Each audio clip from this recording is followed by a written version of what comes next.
Hello, welcome to episode 6 of Sailing with Sahej. Today we have with us Dr. Jagmeet Chawla, who's a developmental and adolescent pediatrician and a child counselor. She's one of the founding directors of our Center for Child Developmental and Psychological Counseling, which is working on the vision of empowering every individual to ignite their inherent talent and live a life of dignity and pride. Dr. Chawla is also the co-founder of Chawla Children Nursing Home, which is the pioneer institute of neonatal and child care services since 1991. She's also an expert faculty for advocacy and capacity building programs for organizations like UNICEF. She strongly believes in the quote, "The only disability in life is a bad attitude." She's passionate about children and dreams to see every child being mainstreamed and accepted with unconditional love. Welcome, Dr. Chawla. It's a pleasure having you on the show. Thank you so much, Sahej. It's an absolute pleasure and honor to be on your show. So let's get started. I wanted to start with the most fundamental question. How does an individual know that they are not doing well mentally? Like, what specific signs does the body give us? And I personally feel this is a very relevant question given the current situation we're in because of all the surrounding frustration we're going through, the pressure, the negativity. And I truly believe that the first step in solving any problem is to acknowledge that there is a problem. So again, my question to you is, what are the key scientific indicators that will help us identify that we need to talk about how we're feeling and or we need medical assistance? See, the most important thing is, I think our fundamental right as being a human is being to be happy. So we forget our fundamental right most oftenly. This now with the growing pandemic and the depression and the negativity, you're very right. It's just getting on everybody's core. So with this, what happens, like those key indicators of mental health.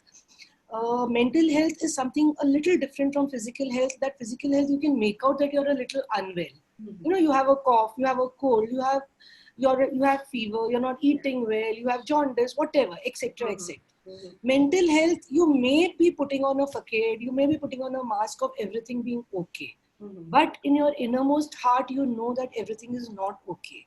The point is that you are not happy, you're not doing things with joy, you don't have an innate joy to do things, or on that is one end of the spectrum and we are going towards the other end. So you're doing things out of compulsion, you're doing things just because it needs to be done. You get up and like do everything, you're getting up, making a cup of coffee for yourself, but you're not even feeling like getting out of the bed, you're feeling crappy, you're feeling irritated, you just feel like, very uncomfortable. That is where gradually that may increase and you might start going into a depressive phase that you don't even feel like getting up at all. You don't feel like doing the normal chores that you have to do. Like that, the garbage might keep piling up, the dishes might keep piling up and you don't even feel like doing that. You don't get the energy to do anything basics also. Make food for yourself, have a meal, drink something, eat something, and you might start going into more and more negativity. Mm-hmm. Or you might have panic, like, oh my God, this corona, I might die in it. Something might happen to me. Something might happen to my loved ones. You never know what might happen. I cannot do this, I cannot do that. So anything which is getting a little affecting your life, that your normal activity is affected.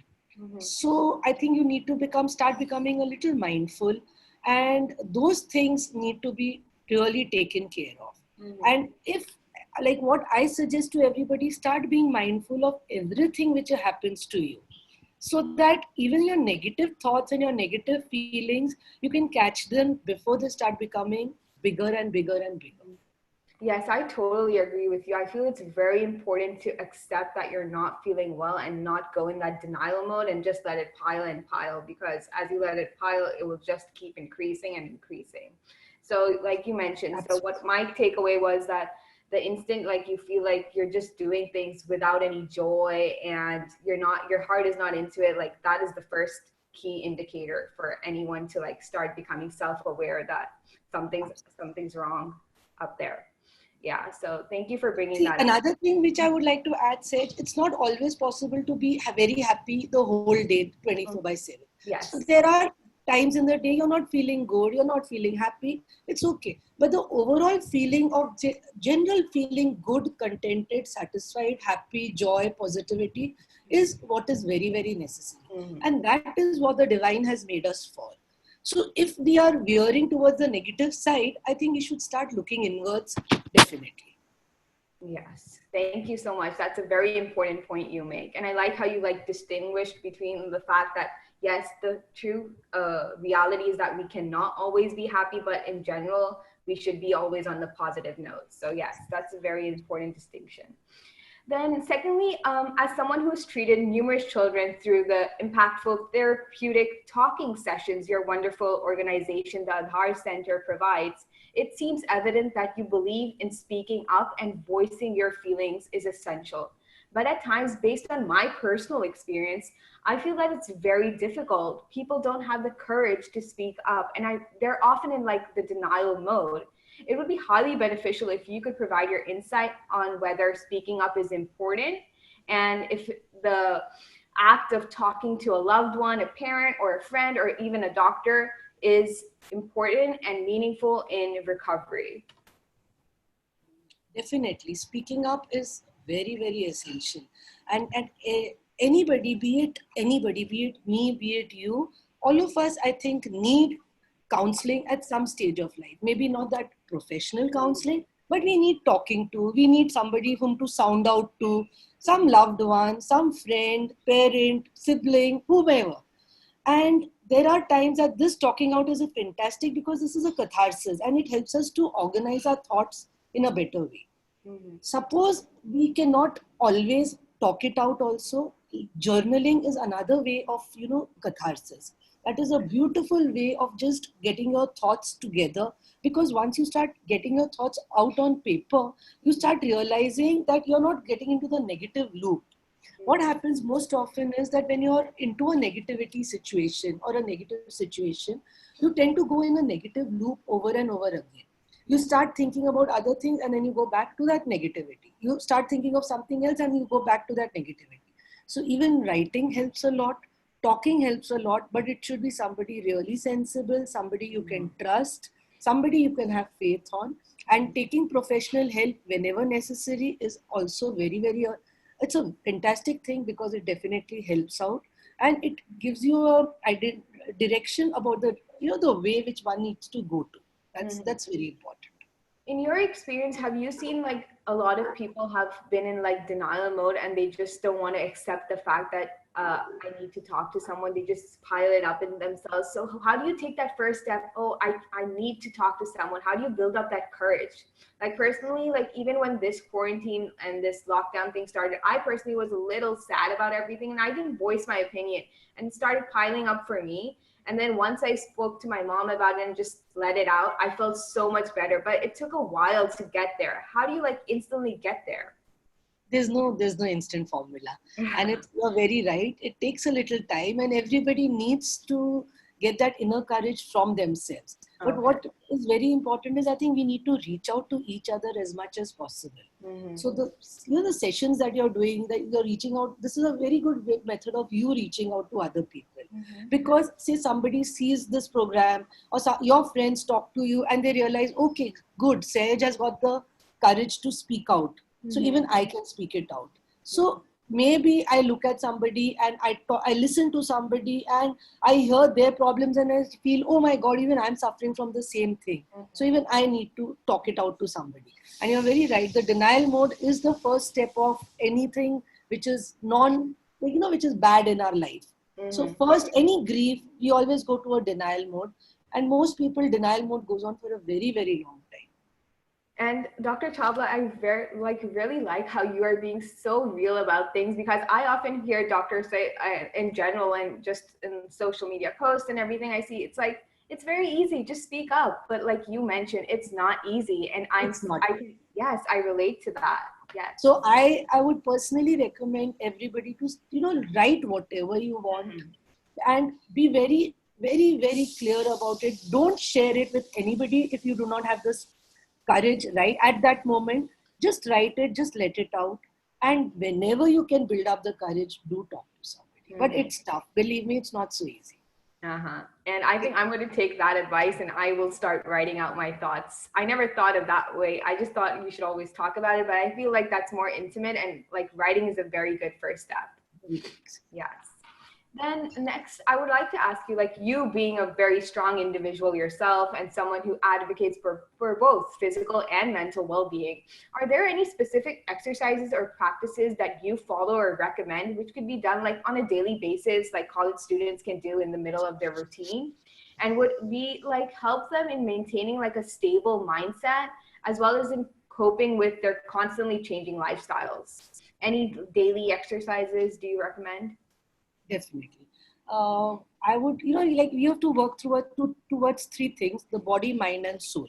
So the Okay. body is our physical body, and physical body means physical exercise.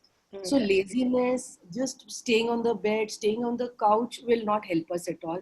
Lockdown or no lockdown, the physical exercises are very, very important. So whatever kind of exercises you can do, you can like online gymming, you can do online Zumba, anything you want to do, you can do it. But that has to be done. A routine needs to be set. I think like I don't know about how much the lockdown was there in the US, but in Mm-hmm. India we had a really long lockdown, 2.5 months. Mm-hmm. The place I am in, the lockdown has lifted up substantially, but in a lot of places like Bombay, Mumbai, etc., it's still on a lockdown is very strict.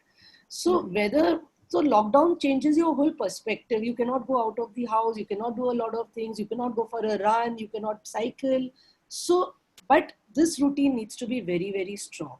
The reason is that the brain is affected by the physical exercises that we do. You must have heard of well-being hormones or happy hormones. Yes. These happy hormones are always released when we do a physical workout.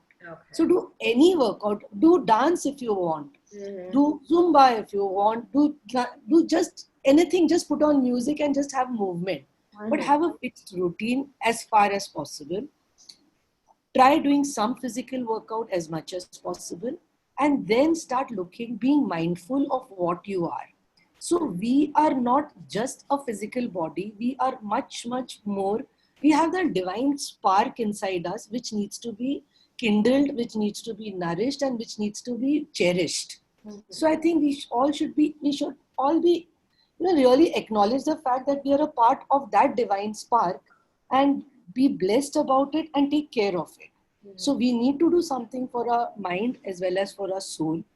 So definitely, if you can do meditation, if you can do any mindfulness practices, if you can do just breathing exercises, if you can just be quiet and be with yourself, because being with ourselves is also very tough. It's not an easy thing to be with ourselves.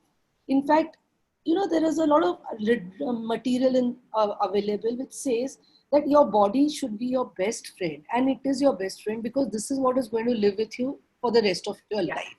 So Uh-huh. be your body's best friend. Listen to your body. And believe me, once you start listening, you can get a lot of information from your body about what you want and what you don't want. So Mm-hmm. don't abuse your body in any which way, be it substance abuse, be it alcohol, be it just not taking care of it, or not looking after its basic needs. So do Mm-hmm. whatever it needs to be in connection with the divine. Do whatever it needs, because this gives you a lot of energy, a lot of positivity, and a lot of strength. So that joy within comes in from all that. Mm-hmm. And I had a follow-up question. You mentioned like it's very important to be with yourself. By being with yourself, what do you exactly mean? I don't know if this is a dumb question, but No, it's a fantastic question. A lot of people see when before the corona thing hit us, mm-hmm. we went from one activity to another activity without thinking. You get Yes. up in the morning, you have your cup of coffee, you go for your college or you go for your job, you go to your job, you come back home, you cook, you do this, you do that, you play. So you are not sitting with yourself. A lot of people find it very difficult to just be sitting alone with themselves. They find it the most difficult task in the world. Mm-hmm. So because they do not know that the thoughts that they get may not be very nice, they may be having a lot of negative thoughts, but that's inevitable. That's normal. So we don't need to like be very critical or very judgmental, but just understand what is happening to me, who am I, like, what am I? So just sit with yourself means be with yourself for some time. Like, for example, I being with myself quietly, not doing anything, not doing any physical exercise, not doing any activity, not studying, not listening. If music helps me without just instrumental music or something. So I need to understand who am I and become my own best friend. That is most important. Got it. It's just like sitting with yourself, not needing anyone, being self-sufficient, and Absolutely. just being, Absolutely. yeah. Absolutely. You hit it on the nail. Okay.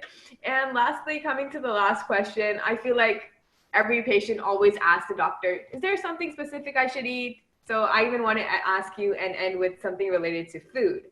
I wanted to ask you if there are any particular foods you should suggest that would not only boost our endorphin levels at this time, but also help build a strong immunity to protect us from the deadly virus we're going through. Good food, the food that you eat at home, a balanced diet, a diet which is a plate which is full of all colors, enough of vitamins, minerals, micronutrients. So fruits, vegetables give us fantastic micronutrients. So any diet, Indian diet, Western diet, US diet, whatever, and a diet which gives you, and don't overeat, don't binge on it, eat when you are hungry, eat in substantial amounts, don't overeat or over binge. But I would not recommend anybody at even your age or at this ki give up chips or give up this or give up that. Indulge in all that, but a limit is always necessary. But a diet which is full of fruits, vegetables and micronutrients helps to boost up your immunity tremendously. We also have a lot of Indian stuff which helps boost up immunity, especially turmeric, which is being we knew about it since years. We've been using it from like it's going on through our grandmother's recipes kind of thing. But turmeric has fantastic healing and increasing immunity properties. A lot of masalas that we use at home, they also have a lot of immunity boosting properties. And just good freshly cooked food definitely helps. And another thing, lots of water. I've seen youth particularly not drinking enough water, drinking caffeinated drinks, but not drinking water, getting diuresis, like getting dehydrated, getting irritated because of the dehydration, but still not drinking enough water because 70% of our body is water. So the water that we drink should be really good, good amount. Okay? Yes, I think you like summarized everything so well. We started with what are the key indicators you mentioned, just not being happy with yourself and just feeling compulsive to do stuff. So you started off with a very clear indicator. Then after that, you mentioned how it's important to like sit and self-reflect when you feel that way. And the best way to start is journalizing. And then after that, you told us the importance of being self-sufficient and just being able to sit like in a one spot and just being with ourselves is so important. And you should start practicing that, which will help you like throughout your life. And then you lastly ended with some very important suggestions of having a balanced diet and drinking lots and lots and lots of water. So thank you for this very well-rounded conversation. I'm sure that all my friends out there who are going to be watching this are going to benefit a lot. So thank you so much. Oh, Dr. Chawla, I know you are very, very busy, especially during this time, but still you took out time to talk to me. And I really, really, really appreciate it. Thank you so much. Thank you so much, Sahej. It's a pleasure. Absolutely. Thank you. Thank you. God bless you. Thank you.